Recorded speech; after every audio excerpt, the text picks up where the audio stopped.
ତଙ୍କୁ ମୋର ୟୁଟ୍ୟୁବ୍ ଚ୍ୟାନେଲକୁ ସ୍ୱାଗତ। ଦେଖନ୍ତୁ ଏଣିକି ଅଙ୍ଗନବାଡ଼ିରୁ ପ୍ରାଥମିକ ଶିକ୍ଷା ଯାଏ ପାଠ୍ୟ ଖସଡ଼ା ଅଙ୍ଗନବାଡ଼ି କେନ୍ଦ୍ର ଏବଂ ବିଦ୍ୟାଳୟ କାନ୍ଥରେ ଲଗାଯିବ।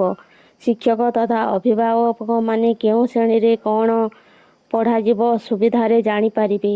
ଏହି ଅନୁଯାୟୀ ଅଙ୍ଗନବାଡ଼ି କେନ୍ଦ୍ରର ପିଲାମାନେ 2 ବା 3 ଅକ୍ଷର ଶବ୍ଦ 10 ପର୍ଯ୍ୟନ୍ତ ସଂଖ୍ୟା ଲେଖିବା ଓ ପଢ଼ିବା ଶିଖିବେ। ଚିତ୍ରାଙ୍କନ ଓ ବସ୍ତୁ ସଂଖ୍ୟାକୁ ସଜାଇବା ଶିଖିବେ।